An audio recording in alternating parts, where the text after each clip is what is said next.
Bienvenidos amigos de Contexto. Aquí de nuevo en una nueva entrega. En este caso queremos analizar los resultados del plebiscito constitucional que tuvo lugar el domingo 4 en Chile y que dio un resultado que para muchos es sorprendente. No tanto porque el rechazo ganara, sino por la amplitud de esa votación, que fue un 62% en contra y solo un 38% a favor. Para eso tenemos aquí como invitado a un chileno, profesor de Geografía e Historia y politólogo, radicado aquí en República Dominicana, Guillermo Cifuentes, a quien le damos la bienvenida y le agradecemos esta rápida respuesta a nuestra solicitud. Guillermo, ¿qué pasó en Chile ayer? Bueno, primero yo te agradezco que me haya invitado a hablar de mi patria. Y bueno, yo tengo que hablar de Chile como el personaje, el verso de Juan Gelman, que dice: me parezco al hombre que iba por el mundo con un ladrillo para mostrar cómo era su casa. Porque vamos a tratar de entender lo que pasó en Chile a partir de un resultado electoral, de un plebiscito de por sí engañoso. A mí no me gustan los plebiscitos, porque la gente está condenada a votar ¿O sí o no? por sí o no, digamos. No hay intermedio. No hay intermedio, es una herramienta que pusieron de moda las dictaduras latinoamericanas, especialmente Pinochet, que fue un experto en plebiscito. Claro que hay uno que perdió. El del 90, ¿no? 88. El del 88, el del no. Lo que le impidió seguir por 7 años más en la presidencia de la República. Y bueno, pues primero yo te traje algunos números que pueden ilustrar un poco acerca del tamaño de lo que ocurrió ayer en Chile. El padrón era de 15 millones de electores, votaron algo más de 13 millones, Mucho. el 86.28%, de los cuales 514.623 eran extranjeros. Extranjeros nacionalizados chilenos. Extranjeros que tienen ya por estar regularizados y tienen más de 3 años creo que son en ¿La Chile, nacionalidad? no, son ciudadanos, tienen derecho a votar. 167.000 peruanos, 26.572 haitianos votaron conmigo ayer. En Haití no se votó ayer por la situación crítica que se vive allá. En la embajada chilena no se votó. Y 5.922 dominicanos estaban convocados casi 6.000 a votar, casi 6.000. El resultado, al que tú hacías referencia recién, fue 38% para el apruebo a la propuesta constitucional que hizo la Convención Constitucional y el 61.86% para la opción rechazo, que según los acuerdos y las reformas constitucionales que condujeron a esta situación, votaron porque rechazar la propuesta de la Convención y que siga vigente la Constitución de Pinochet. Ni más ni menos. Entonces, lo otro que te quería contar casi como cuestión, que yo voté aquí en República Dominicana, ¿no? Y aquí en República Dominicana 41 chilenos votamos por el apruebo y 106 votaron por el rechazo. Es decir, tanto los chilenos expatriados como los chilenos en Chile, yo estaba viendo un mapa de las regiones que publicaron algunos periódicos internacionales, todas las regiones votaron en contra. Todas. Todas. Absolutamente todas. Todas.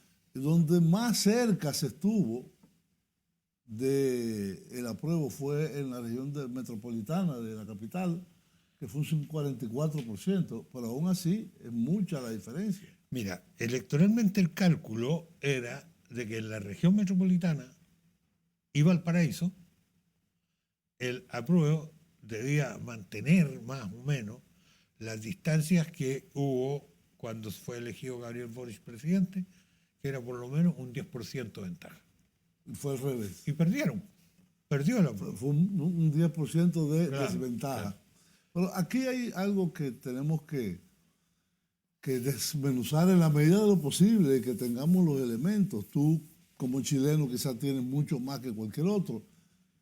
Y como profesor y politólogo, en Chile se inicia un proceso en octubre del 2019 de, no voy a llamarle de una revolución, pero de una convulsión general, ¿Sí? el cual la clase política chilena, tanto la izquierda como la derecha, acuerdan resolverla a través de convocar a lo que en Chile se llamó una convención constitucional, que es una asamblea constituyente. O sea, lo que ellos acordaron fue convocar un plebiscito. Un plebiscito para saber si la gente era. quería Así cambiar es, o no así es. la constitución. Entonces se hace ese plebiscito. Y en ese plebiscito el 80%, el 80% vota que sí, que se haga que hagamos una nueva constitución. Exacto. Y que esta constitución sea propuesta para otro plebiscito, que es el que fue el domingo pasado, Exacto. ¿no es cierto? No por el Congreso, Por una asamblea constituyente. sino separada. por una convención, se llamó, Sí, sí. ¿no es cierto?, elegida democráticamente. Exacto. Y en esa convención de elegir los delegados a la convención constitucional, como se llamó en Chile, la izquierda obtuvo más del 70% de la votación, porque A ver, se hicieron, la izquierda no. bueno, las fuerzas no de derecha, vamos a decir. La derecha votó, una parte votó por el apruebo. No, los delegados, los diputados. Ah, no. Que había una cláusula perdón, que sí. le daba un derecho a veto. O Sí, sea, había un quórum alto que era de 2/3 2/3. para aprobar cualquier tipo. Bueno, todo lo que se propuso ayer fue acordado en la convención por 2/3, por lo menos. ¿No? Y las fuerzas, vamos a decir, del cambio, vamos a Sí. llamarle de alguna Sí. forma, las no conservadoras, tuvieron más de 2/3 en Así la es. elección de los delegados. Así es, sí. Evidentemente en Chile Ese es el problema de la mayoría. se arrastran muchas cosas desde, no del 73, sino desde posterior a ello, desde la constitución de Pinochet, desde la privatización casi total de la economía, desde convertirse en el modelo, entre comillas, neoliberal para América Latina. Como tú me decías antes de entrar en cámara, en Chile el agua está privatizada. ¿Sí? El único país del mundo. Creo que Inglaterra también tiene algo. Pero el agua está privatizada. Es decir, un agricultor que usa agua se la compra a una empresa privada. Y así de muchas formas. Entonces, en el medio de este proceso hubo elecciones a la presidencia y al Congreso. Las elecciones presidenciales gana una coalición que en la segunda vuelta incluyó partidos más conocidos anteriormente, como el Partido Socialista, el Partido por la Democracia, etcétera. La concertación. La vieja concertación, que no era parte de, esto era lo Apruebo dignidad. exacto, que era originalmente el Frente Amplio Y el Partido Comunista. y el Partido Comunista. El Partido Comunista es el partido más grande de la coalición de gobierno Hoy en día. hoy en día. Que a pesar de lo duro que fue la dictadura para el Partido Comunista, supo reciclarse e integrarse en los movimientos de jóvenes, etcétera, etcétera, y por eso tiene tanta fortaleza en las comunas, que son los municipios en Chile. Y de hecho la primaria de esas fuerzas alternativas para elegir el candidato, todo el mundo daba por seguro que el candidato del Partido Comunista, Jadwe, ¿Sí? Ricardo, ¿cómo se llama? Jadwe, Daniel Jadwe. Daniel Jadwe iba a ganar la primaria, sin embargo ganó Boric.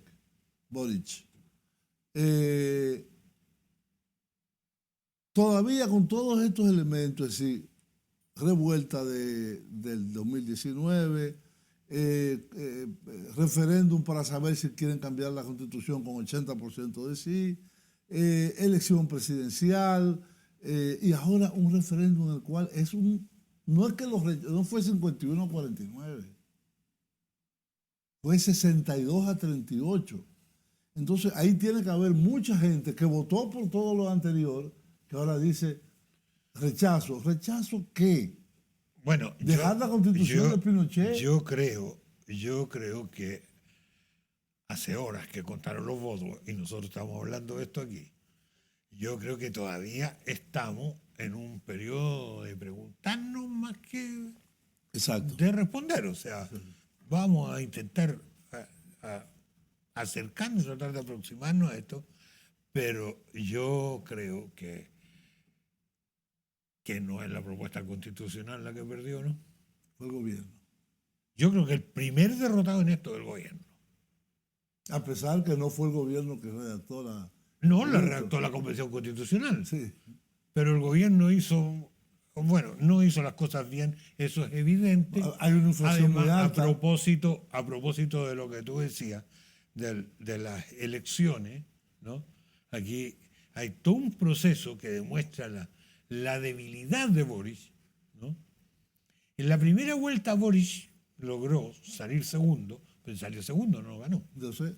¿No es cierto? No lo caso. Con 62.000 votos más que los votos que se habían contado para la primaria del Frente Amplio y el Partido Comunista. Solamente agregó 62.000 votos. Esa es la fuerza electoral de Boric. Porque después los otros votos... No, además había un candidato alternativo. Fue gracias al candidato la ultraderecha, era fascista. Era un poquito pasado, ¿no es cierto? Sí. Pero eso hay que tomarlo en cuenta. Tal como hay que tomar en cuenta en el resultado de ayer, del domingo pasado, ¿no?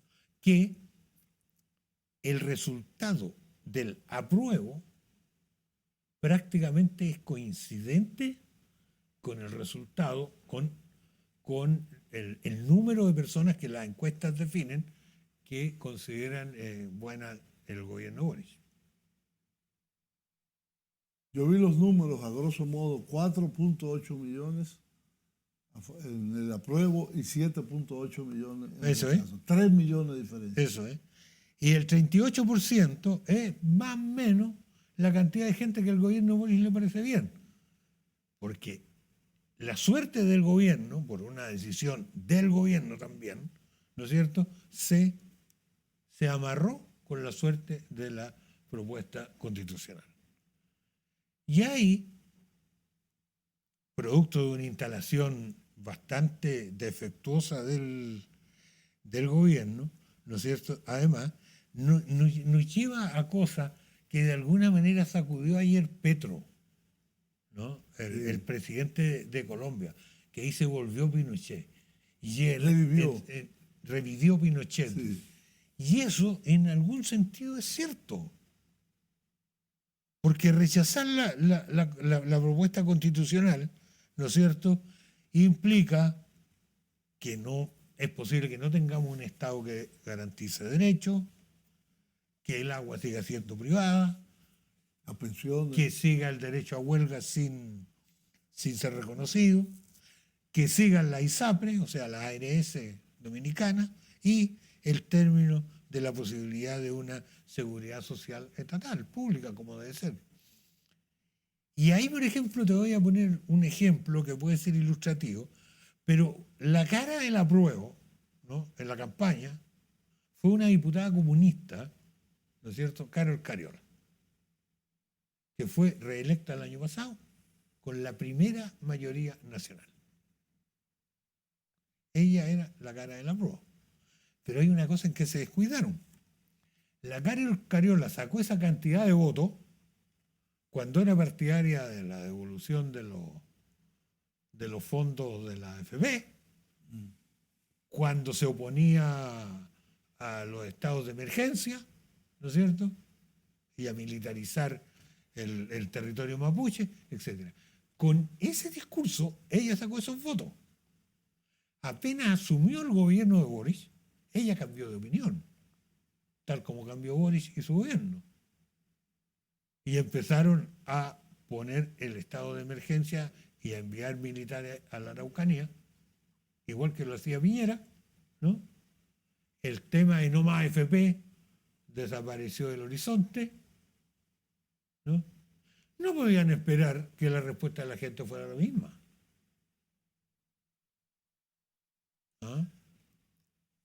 Entonces, lo que está en discusión desde mi punto de vista hoy día, ¿no es cierto?, es el fin de un proyecto político, eso que algunos llaman el progresismo, ¿no?, que creen que la política, que ellos reinventaron la política y que no fue Maquiavelo en el siglo XV, ¿no?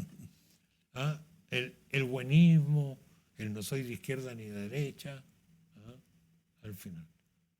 Y evidentemente que hasta la discusión como la que estamos, o conversación como la que estamos teniendo en este momento, es mucho mejor una persona con ideología, ¿no? Claro. Claro. Porque tú no te puedes equivocar con él, sabes clarito es lo que está. Cuando los horizontes de principios ideológicos no están claros, ocurre lo que pasó en Chile. Entonces, hoy día, ¿no es cierto?, yo soy de izquierda, por lo tanto soy antineoliberal, y así mido las cosas.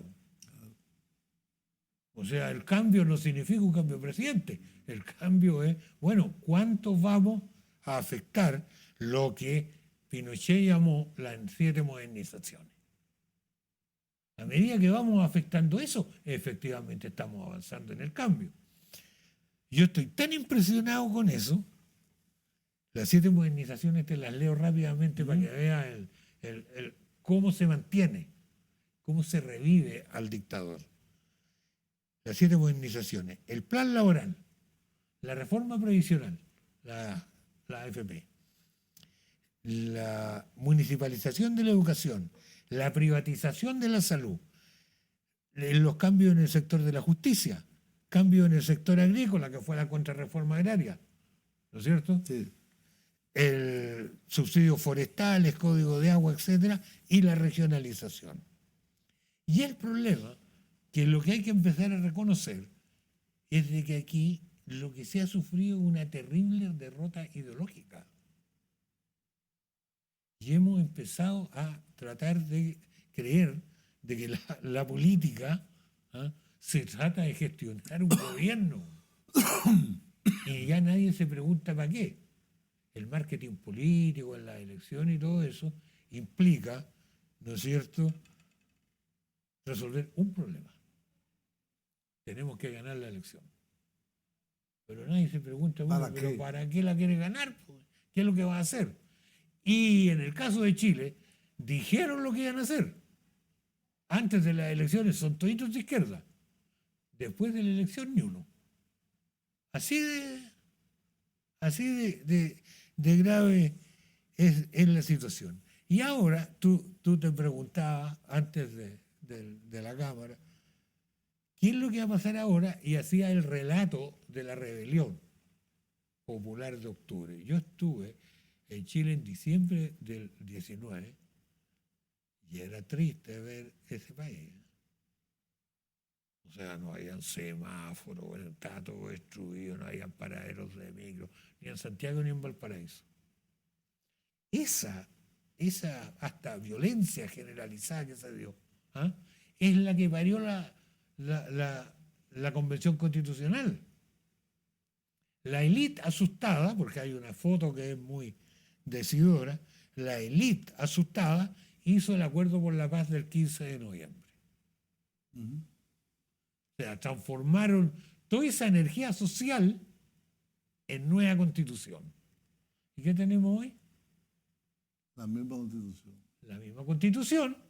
Y lo que yo temo que ocurra es que ahora, ¿no es cierto?, venga el gobierno del 15 de noviembre de 1919.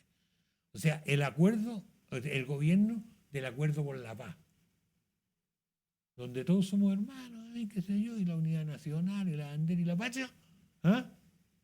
Y los cambios van a quedar nuevamente al pueblo, se lo van a pasar como siempre. Y eso va a comenzar a incubar la forma que desde mi punto de vista parece ser la típica forma en que el neoliberalismo desahoga a los movimientos sociales con estas manifestaciones que nunca conducen a cambios políticos. ¿Por qué? Porque el sujeto social y político del cambio no existe, no está. Yo esperaría que Boris, no esperaría, en realidad no espero, yo quisiera que Boris nombrara, por ejemplo, en su nuevo ministerio, dirigentes de movimientos sociales, pero va a ser una elección. Va a cambiar el apoyo social potencial, ¿ah?, por unos votitos en el Congreso, que tampoco le alcanzan. Vamos a ir a una pausa y seguimos con esta reflexión más bien. Y sobre todo, ¿qué va a pasar ahora? ¿Qué va a pasar a partir de hoy? Volvemos.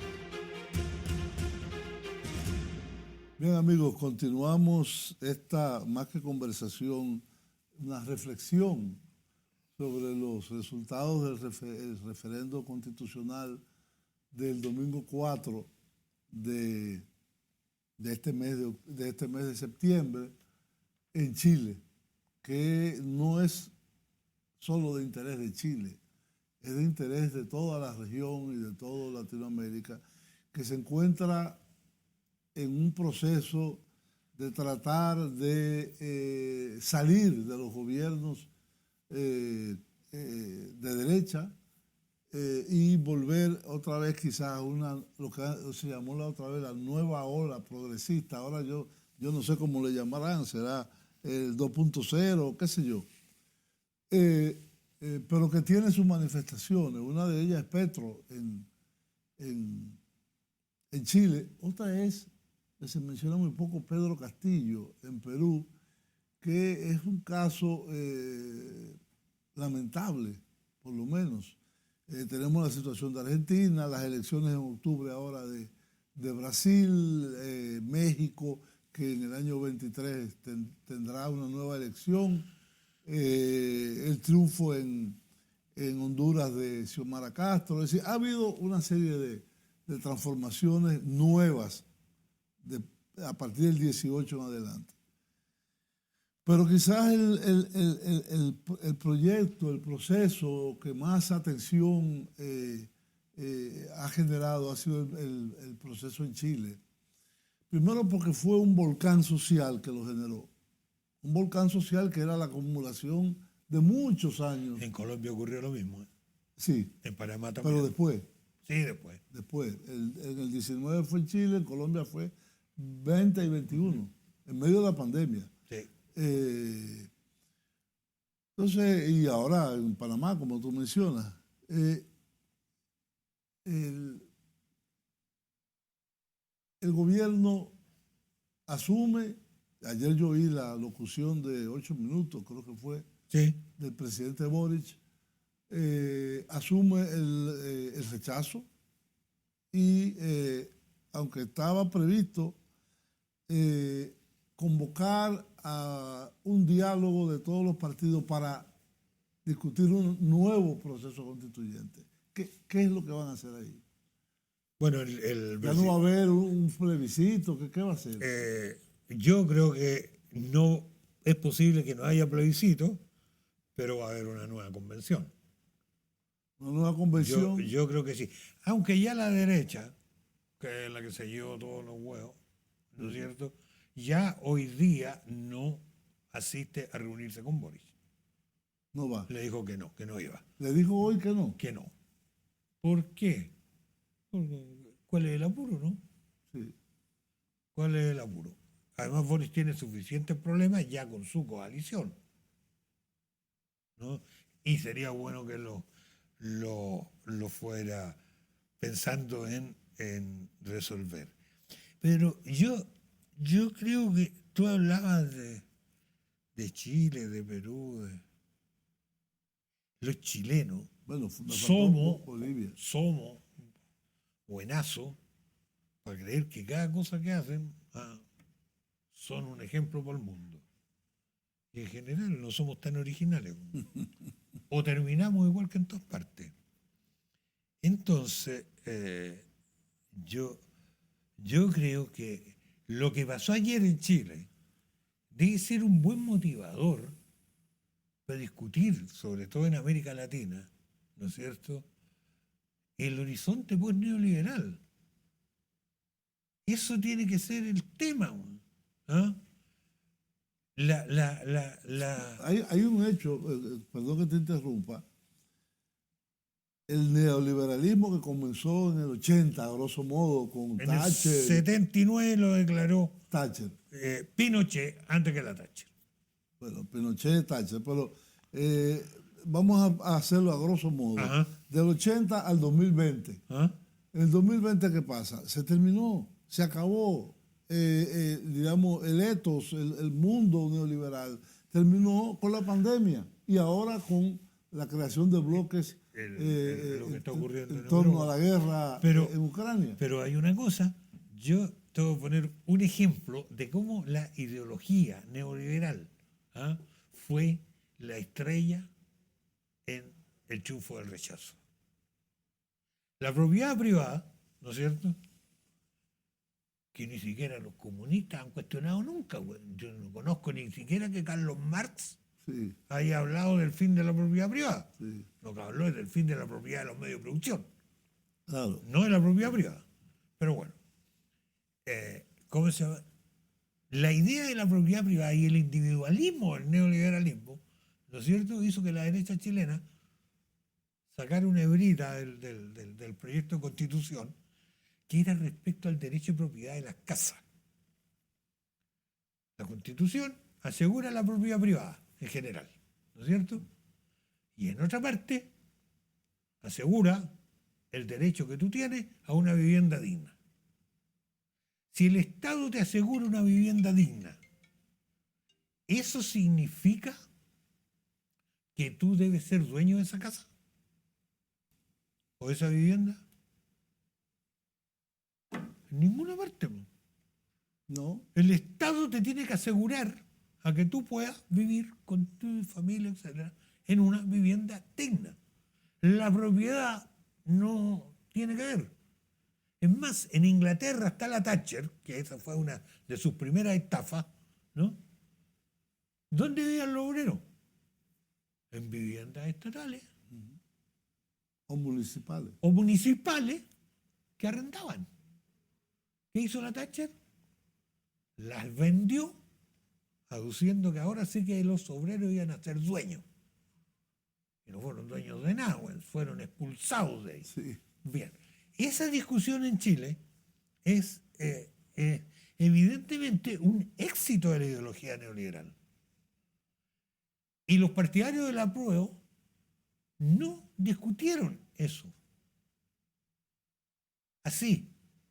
¿Qué importa si no es propiedad tuya, si tú puedes vivir y gozar de ella? Claro. ¿Qué importa? Otra cosa, por ejemplo, y que se observa aquí también en República Dominicana, es el tema de la ARS. las ARS no son cuestionables porque las ARS ganen mucho dinero. Porque si no tendrías que empezar a combatir a los supermercados, a las carnicerías, a todo. Porque esos ganan mucho dinero también. Sí. O sea, el lucro no puede ser un motivo. Lo que pasa con la ARS es que las ARS, en primer lugar, no están pensadas para pensiones dignas. Ese no es el objeto de la ARS, sino el manejo de los fondos previsionales obligatorios, ¿no es verdad? Por parte del capital financiero. No hay ningún país en el mundo donde las ARS hayan pagado pensiones decentes. Nunca. Ni en el futuro tampoco lo van a hacer. Eso es lo que hay que cuestionar. Y proponer modelos solidarios de previsión y de seguridad social. Que existen. Hasta en los países, por En ejemplo, todas partes donde funciona la seguridad social No. son así. el país ejemplo del capitalismo más neoliberal que pueda haber es Inglaterra. En Inglaterra hay una cosa que se llama el NHS, Ajá. el National Health System, que asegura las atenciones de salud gratis a toda la población. Bueno, Claro, la salud tú- española también. Y España y Francia, Claro. etcétera. Y lo cobran a través de los impuestos. En Chile, con el proyecto, por supuesto, si en los impuestos está la clave. Po. Claro. ¿Ah? Porque ahora que han aparecido aquí en República Dominicana unos economistas neo-keynesianos, ¿qué les dicen? ¿Ah? Sí. Es una fiesta. Ah, keynesianos de Chicago. Entonces, en Chile, por ejemplo, el proyecto de nueva constitución prácticamente terminaba con la ISAPRE. Con Que la, son las ARS. con la ARS. Oye, pero si queremos, ¿qué hizo Lago? Lago inventó el auge. La forma más elegante de traspasar fondos públicos a negocios privados. Menos descarados. A través del sistema Del sanitario. pago de servicios, claro. O sea, si tú estás enfermo y no te atendían en el sistema público, te dan el dinero para que vayas a una clínica privada. Así es. O sea, así es. Se está incrementando el negocio. Eso es el tema del neoliberal, de que el socialismo es para los ricos Claro, y el capitalismo para los pobres. y el neoliberalismo para los pobres. Sí, Claro. así es. Entonces, yo creo que Chile abre una posibilidad muy grande de necesidad de reflexión. ¿Ah? Y de empezar a poner las cosas en su lugar, desde el punto de vista de la izquierda sobre todo. ¿Ah? Que es un sector político que donde falta no hay progreso. güey. Y eso lo pueden ver en donde quieran. güey. El Chile que se robó Pinochet fue construido por la izquierda en la década del 40, del siglo pasado. ¿Ah? No fue la derecha. Y además fue el Estado, que nunca fue en Chile el problema. Siempre cuando ese país fue orgullo de los chilenos, ¿ah? El Estado fue la solución. Gobernar y educar, la industrialización, etc. Entonces ahora, por ejemplo, viene una cuestión bien importante que tiene que ver con la izquierda, que hay que empezar a definir las formas de acumular fuerza. ¿No? Tú no puedes seguir acumulando fuerza a partir de reunir electores, güey.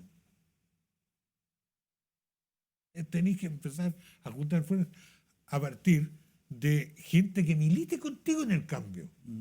No solo que vote. ¿Ah? Porque tú eres buena persona, porque nunca te robaste nada. Güey. Eso es demasiado poco por un izquierdista. Y lo otro, ¿no es cierto?, es la clara definición que debe tener la izquierda latinoamericana de su carácter antineoliberal. Sí. Porque si no, no va a haber progreso. O sea, por ejemplo, otro de los temas de que a veces la izquierda o algunas izquierdas evitan es el tema de los derechos humanos. Entonces, los progresistas, tú dices derechos humanos, ¿y qué dicen? ¿Qué te repiten inmediatamente? Imperialismo. Nicaragua, Venezuela, Cuba. A mí me encantaría poder discutir con alguien sobre los derechos humanos en Cuba. Claro. Me encantaría. En Chile, en la rebelión del 2019, murieron más de 30 personas. Hay cerca de 500 lesionados Que no oculares. tienen ojo. Claro. Una de ellas es senadora, ahora ciega. Y ya está identificado el policía que disparó. Dan balas de goma. Ajá. Creo que son calibre 12, creo que se llaman las carabinas. Entonces, ese tipo de cosas hay que instalarlas. Pero no el tema de los derechos humanos de Almagro. Por ejemplo, hay un artículo muy interesante de Jorge Prat. ¿Cómo se llama el constitucionalista? Eduardo Jorge Prat, hace unos días, escribió un artículo sobre la Constitución chilena. Y una de las cosas que él destaca es el tema de los derechos humanos. Y que se ha constitucionalizado el derecho a la reparación. Aquí, ¿cuánta gente ha sido reparada? Nómbrame a alguien, bueno, yo tengo uno, pero no lo puedo nombrar, ¿no es cierto?, de un caso donde hay alguna acción judicial, ¿no? Este es el país de la impunidad. Es el país de la impunidad. Y la izquierda, que debiera luchar contra la impunidad, el tema de los derechos humanos no lo toca. No está en su agenda. Y podríamos dar un montón de explicaciones que no corresponde mucho hablando ahora de Chile. Bueno, pero... Hay un aspecto, Guillermo, que se destacó antes del plebiscito del domingo, y es la campaña brutal de la mayoría de los medios de comunicación más importantes, periódicos y audiovisuales, que decían cosas como que los hijos te lo iban a quitar, que tú ibas a tener derecho a educar tus hijos, que te iban a quitar tu casa. Eso es para justificar la educación privada. ¿Perdón? Eso es para justificar la educación privada, claro, con financiamiento público. Sí. Que ahí se me esa campaña no pudo también distorsionar. Por supuesto, porque es ahora la derecha desde anoche habla de que triunfó el sentido común. Los progresistas hablan del no me acuerdo cómo le llaman ellos. Bueno, el sentido común. Y el sentido común es reaccionario, güey. El sentido común es conservador. Es individualista. Es lo mío primero y después lo mío de nuevo, ¿no?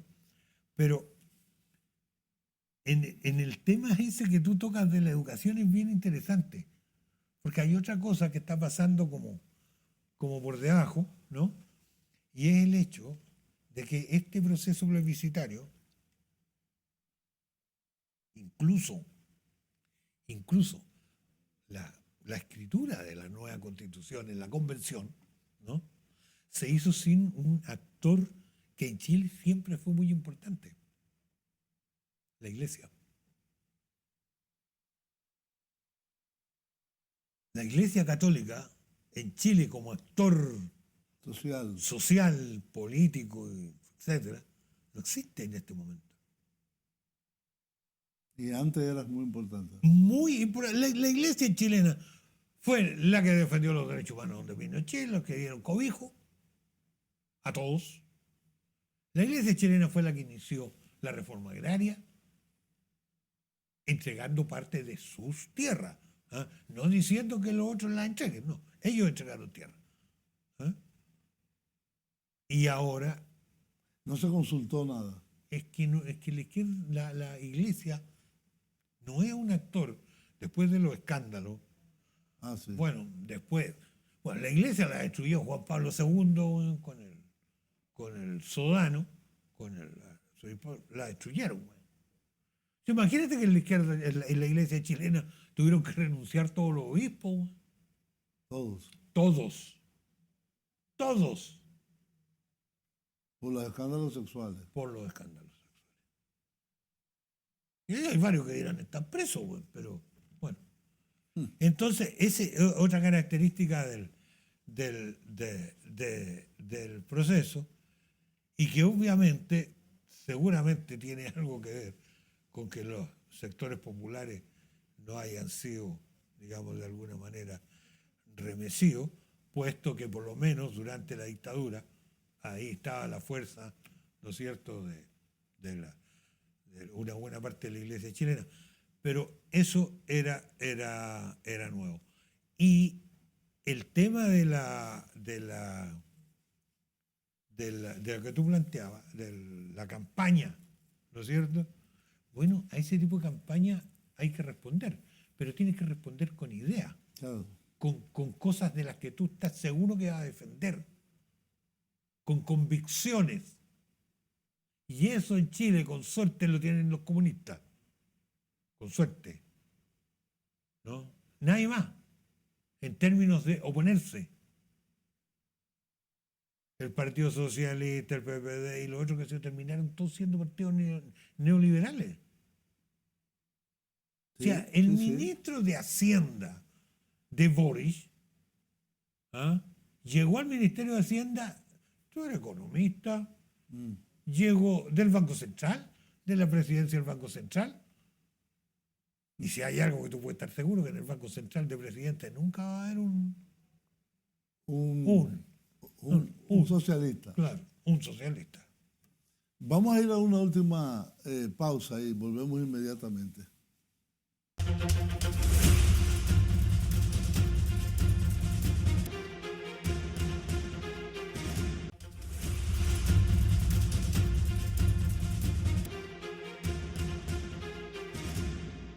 Bien, amigos, tenemos este último segmento corto con Guillermo, que estamos conversando sobre el resultado el domingo 4 del referendo constitucional en Chile. Él es chileno, él es profesor de historia y geografía y además es politólogo también.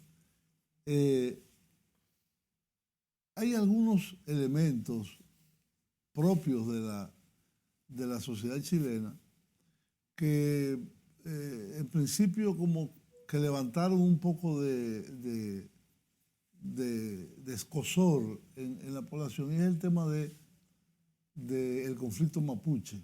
Los mapuches son la etnia originaria más grande y más activa en Chile, que reclama una serie de derechos de autodeterminación. Y lo que le robaron. ¿Eh? Y lo que le robaron. Y las tierras que le robaron.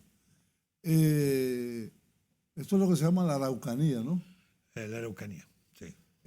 Este conflicto ha vuelto en las tierras mapuches, y de hecho la respuesta del gobierno de Boric ha sido muy poco diferente de la respuesta que le daban en los gobiernos anteriores. Bueno, militarización, represión, etc.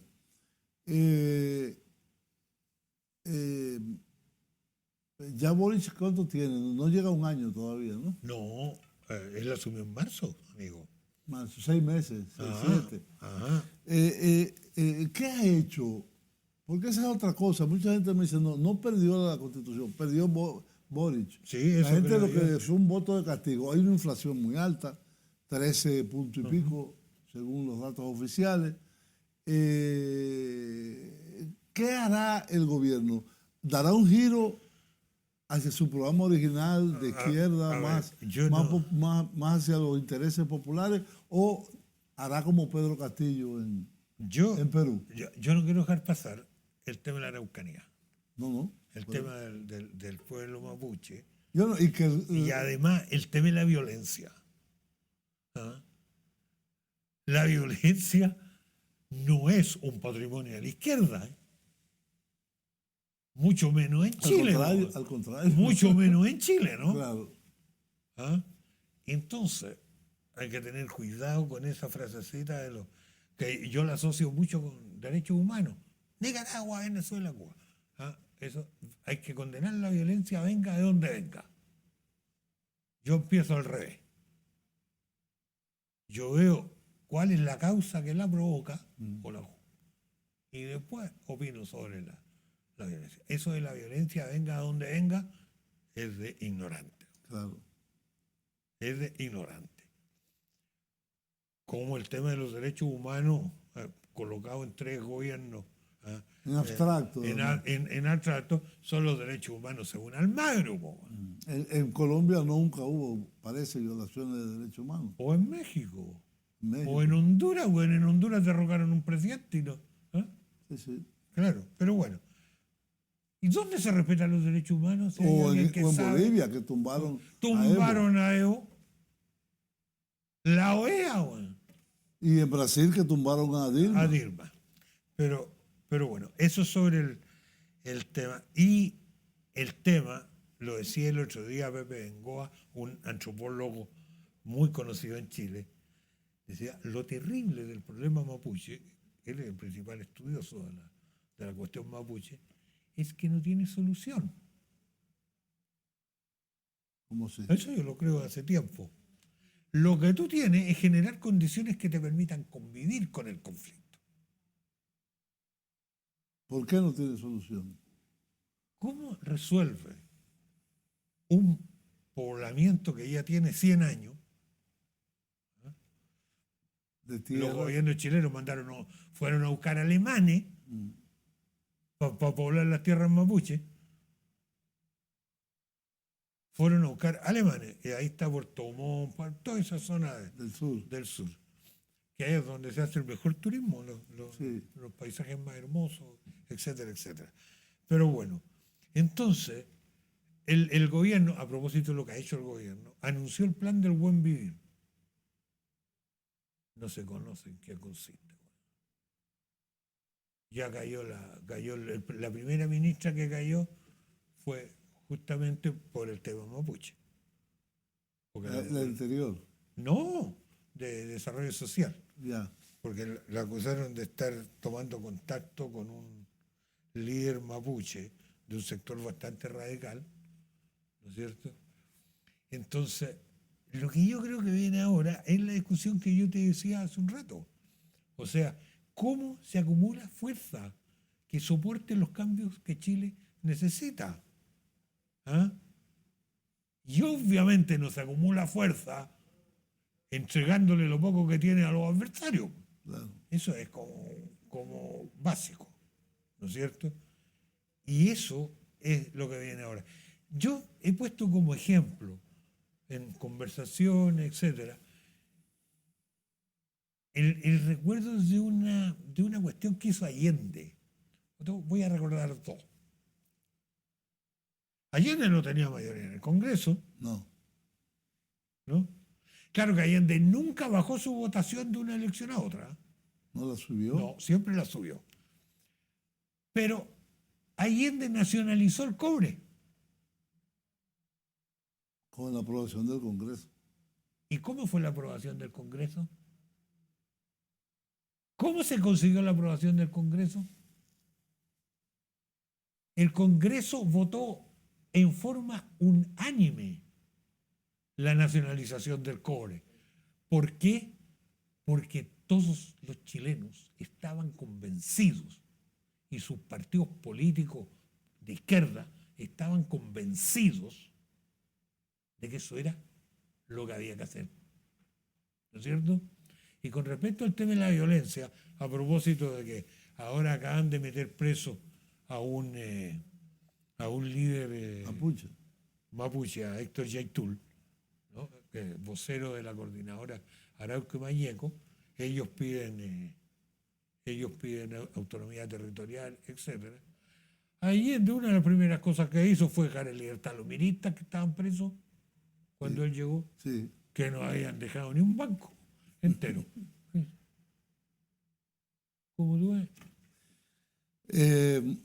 Guillermo, hubiéramos necesitado 2 programas más para continuar reflexionando sobre esto que pasó y lo que viene. Porque el pasado es un condicionante, pero lo importante es qué va a venir.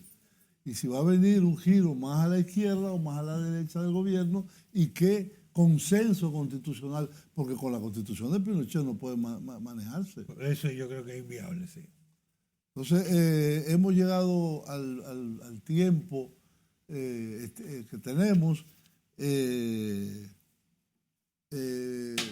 Pues nada, vamos a ver si hacemos otro programa en otra ocasión, un poco más adelante, para ver qué evolución. Ahora va a tener hito muy claro. Esta semana seguro que va a haber un cambio de gabinete. Sí, sí. Y ahí se va a poder saber inmediatamente lo que hay. La orientación. Así es. Yo sé que se va Jackson. Bueno, eso es lo que esperamos. Es de la presidencia, ¿no? Eso, sí. Y se va también probablemente la del interior. Y también la de salud. Sí. Va a hacerle espacio a la de interior, probablemente. Sí. Y ya no hay más. Bueno, señores, muchas gracias. Hemos hecho esta conversación con Guillermo Cifuentes, chileno, profesor de geografía e historia y politólogo, que vive aquí en República Dominicana y tiene una estrecha relación con su país de origen. Muchas gracias.